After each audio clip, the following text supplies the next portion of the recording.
감사드립니다.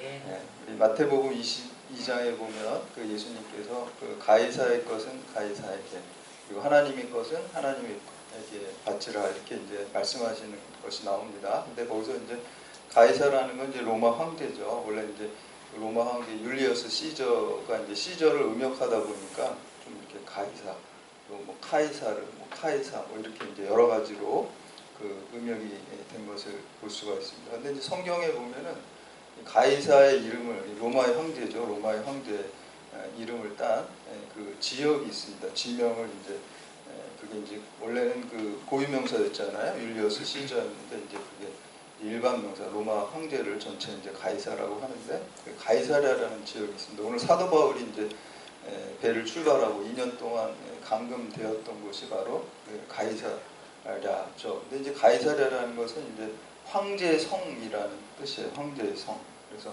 성경에 보면 이제 가이사랴가 있고 또 가이사랴 빌립보라는 곳이 있어요. 이제 다른 곳입니다. 그래서 이스라엘 이렇게 지도를 보면은 저 북쪽에 이제 헐몬살이 있거든요. 최북단에. 거기에 이제 가이사랴 빌립보라는 곳이 있고, 그리고 이제 그 바울이 갇혔던 이 가이사랴. 이 가이사랴도 원래 이제 보면은 가이사랴 마리티마라 그래요. 마리티마라는 게 이제 바닷가라는 뜻이거든요. 근데 이제 그냥 마리티마는 생략하고 그냥 가이사랴 이렇게 하는데, 이렇게 해안에 이렇게 옆에다가 해놓은 곳입니다. 그래서 저도 이제 두 곳을 다 가봤어요. 이 가이사랴도 가봤고 가이사랴 빌립보도 가봤고 그랬는데, 여기 가면은 특히 이제 가이사랴 바울이 갇혔던 곳에 해안가에 이렇게 멋있게 이제 헤롯 궁도 있고, 그 뭐죠? 뭐 전차 경기장도 있고 원형 경기장도 있고 다 그래요. 그래서 여러분 베너라는 영화를 이 가이사랴에서 촬영을 했다 그러더라고요.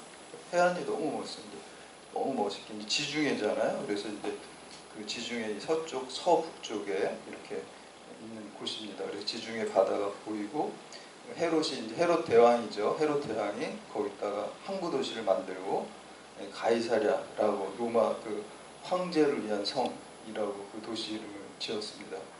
좀 약간 아부하는 것 같은 거죠. 로마 황제한테 잘 보이려고 이렇게 한 거죠. 그리고 이제 가이사랴 빌립보는 그 아들이 이제 빌립 왕이 황제 이름하고 자기 이름하고 붙여가지고 또 위에다가 이렇게 진 것이죠. 근데 여기서 이제 그 2년 동안 사도 바울이 거기 감금되어 있다가 드디어 이제 그 로마로 이제 가게 됩니다. 그래서 우리가 지난주에 살펴본 거는 이렇게 로마로 가는 과정에서 백부장 율리오가 이제 통솔하고 그 아드라무테노 배를 타고서 이제 시돈에 잠깐 들렸다가 맞바람을 피하려고 이제 구브로를 이렇게 끼고 가게 되죠. 그리고 오늘 이제 이어지는 본문이 이제 구브로에서 더 계속해서 이제 나아가는 것을 볼 수가 있습니다. 그래서 오늘 이 말씀을 통해서 하나님께서 우리에게 주시는 음성이 무엇인지 그것을 듣고 또 믿음을 새롭게 결단하는 시간 되시기를 주님의 이름으로 축복합니다. 네. 첫 번째는 이 과거의 은혜를 돌아보고 미래의 은혜를 소망하시기 바랍니다. 이 가이사랴 항에서 출발한 이 아드라무테노 배는 이 로마까지 가는 이 직항배가 아니었습니다. 그래서 5절에서 6절에 보니까 이 루기아의 무라시라는 곳에서 이제 이탈리아로 가는 알렉산드리아 배를 이제 환승합니다. 이렇게 갈아탑니다. 이 볼 수가 있습니다. 그래서 5절에서 6절 말씀 함께 봉독합니다. 시작.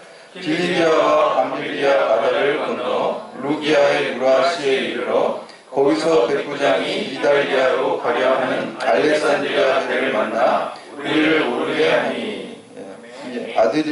아드라무테노 배가 이제 지난 시간에 우리가 본 것처럼 거센 맞바람이 이렇게 불어가지고 원래 항로대로 가지 못하고 이제 구부로 해안을 끼고 이렇게 올라갔다고 그랬습니다. 근데 거기에도 또 그 맞바람에도 또 하나님 뜻이 있었어요. 그래서 그 왜 구부로를 끼고 그 배가 갈 수밖에 없고 맞바람이 불었는지를 우리가 함께 나눴습니다. 이제 거기서 끝나는 것이 아니라 또 계속해서 지체가 돼. 그러니까 하루 이틀 지체가 되는 게 아니라 계속 순탄하게 가지 못하고 어렵게 지금 가는 것을 볼 수가 있습니다. 근데 이제 오늘 그 두 지역이 나옵니다. 이제 길리기아하고 밤빌리아를 바다를 건너서 이렇게 갔다라고 이제 기록하고 있습니다.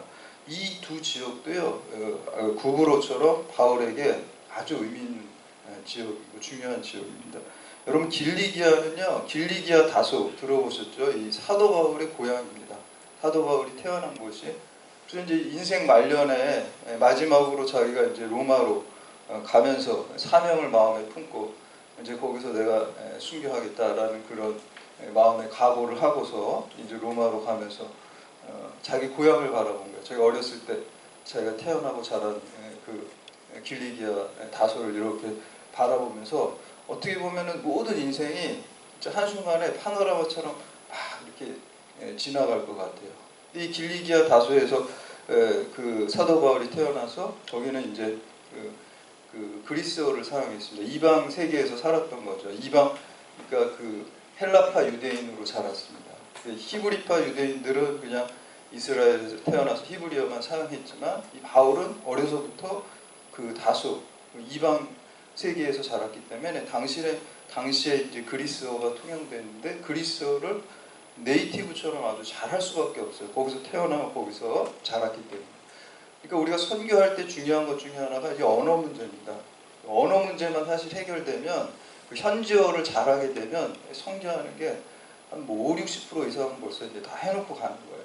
근데 사도 바울은 아주 그 이미 그 이방에서 태어나서 쉽게 이제 그 그리스어를 할 수가 있었고, 또 한 가지는 이제 로마 시민권자잖아요. 그 부모님이 이제 로마 시민권자였기 때문에 자기가 그것을 물려받았어요. 그래서 오늘도 사실 로마 시민권 찰스를 쓴 거잖아요. 우리가 그 황제한테 항소할 수 있었던 것도 그 로마 시민권자이었기 때문에 가능하고, 또 한 가지는 이방 사람들하고 같이 거기서 계속 자기가 나고 자랐기 때문에 이방인들에 대한 거부감이 없었어요.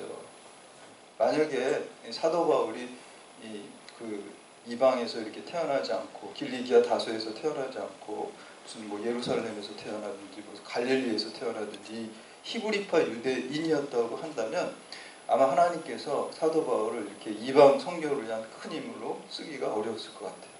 근데 사도 바울은 이 모든 것을 이 말년에 이렇게 길리기아 다소를 이렇게 지나가면서 그때 당시에는 그 의미를 잘 몰랐는데 내가 이방 땅에서 태어났고 헬라파 유대인으로 자라고 또 로마 시민권자인 것들에 대한 의미를 잘 몰랐는데 인생 말년에 그 고향을 바라보면서 야, 거기다 하나님이 나를 사용하시려는 깊은 섭리와 뜻이 있었구나 라는 것을 깨닫게 됩니다. 여러분 우리도 그렇지 않습니까? 우리도 살다 보면 처음에는 옛날에 내가 왜 이런 일들이 나한테 벌어질까 그 의미를 잘 몰랐지만 나중에 그것을 하나님께서 알게 되고 또 깨닫게 해주시고 또 야, 거기 하나님의 놀라운 은혜와 섭리가 있었구나. 그 과거를 돌아보게 되죠.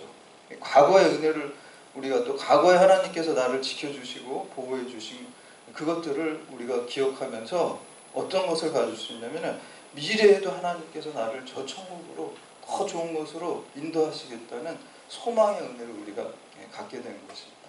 오늘날까지 여러분들이 이렇게 살아온 것이 하나님의 은혜가 아닌 것이 없습니다.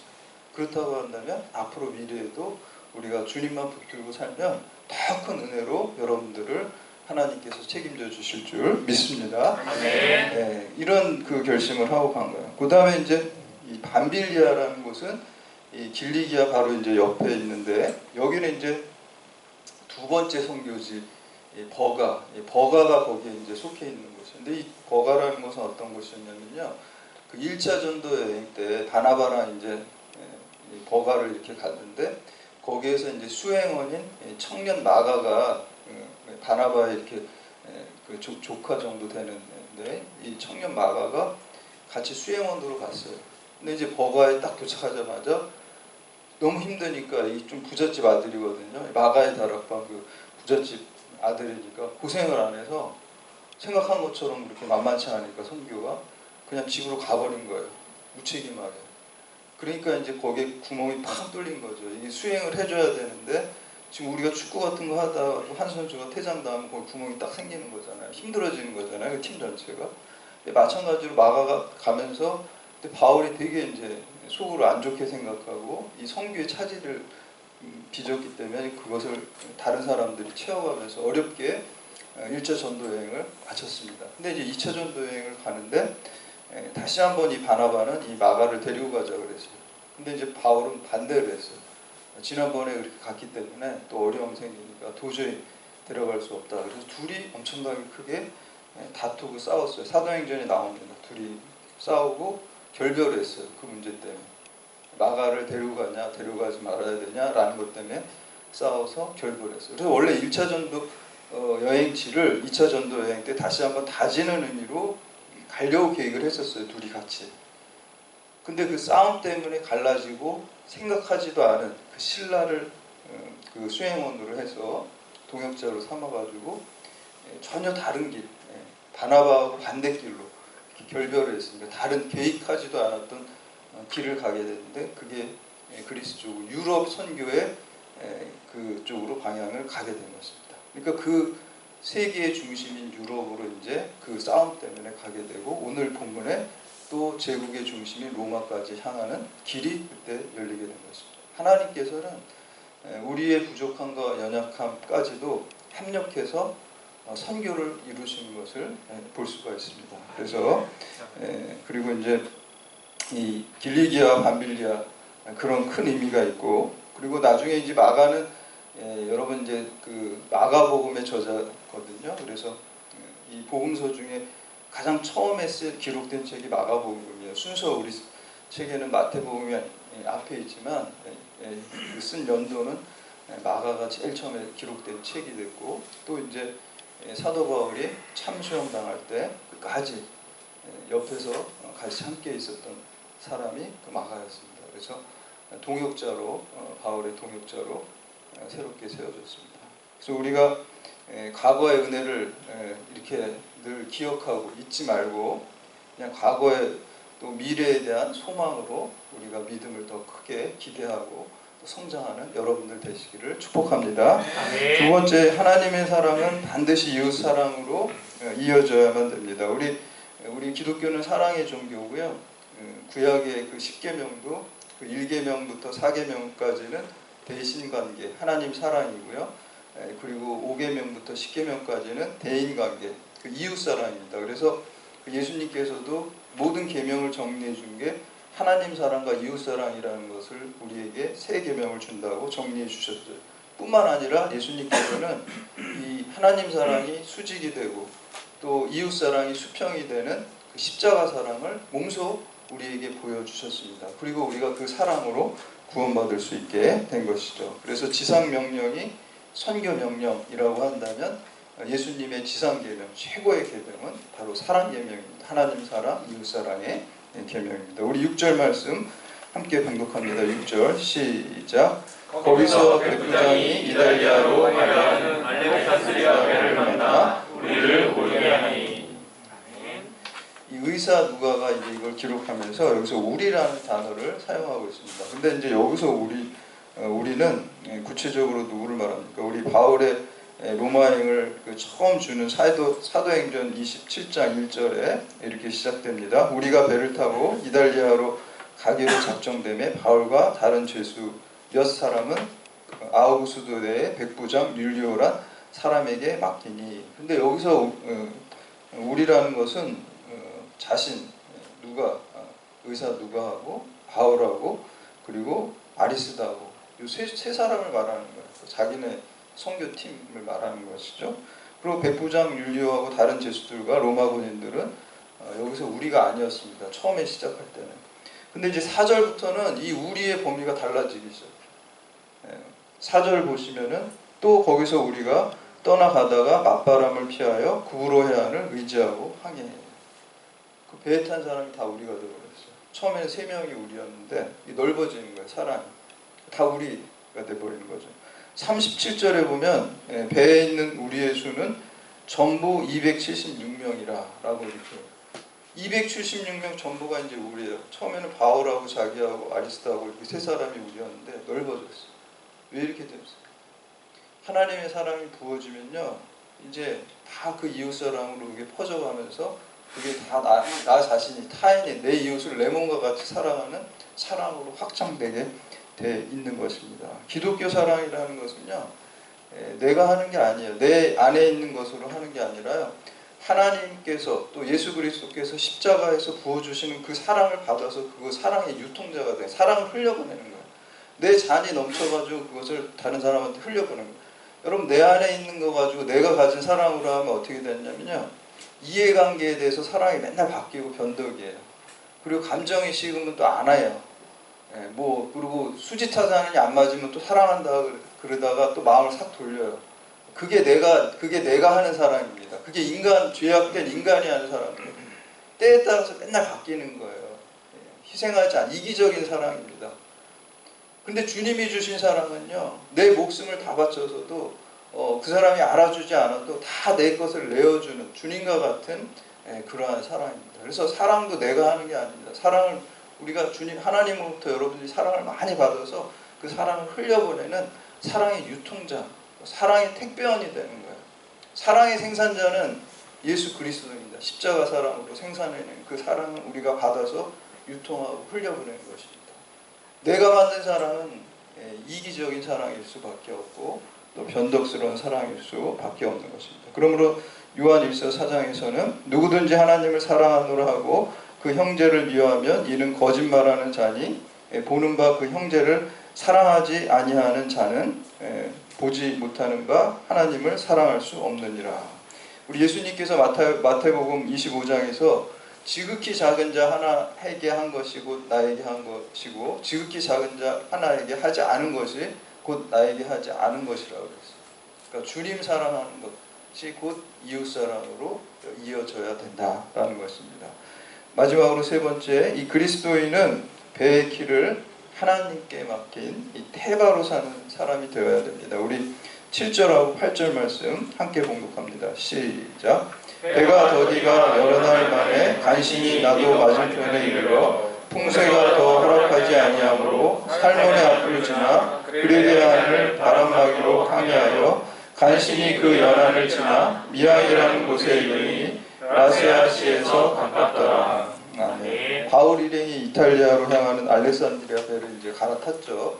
그래가지고 가는데 더디 가서 여러 날 만에 간신히 나도 맞은편에 이르렀다. 힘들다는 걸 계속 지금 반복해서 너무너무 어려워요. 좀 쉽게 좀 갔으면 좋겠는데 그래도 맞바람이 더욱 불어서 천신만고 끝에 이제 간신히 미양에 도착을 했습니다. 그리고 바울이 타고 있었던 이 알렉산드리아 배가 나아갈 수 없도록 풍세가 허락하지 않았다. 바람이 또 이제 풍세가 허락하지 않았다. 또 맞바람이 부른 거겠죠.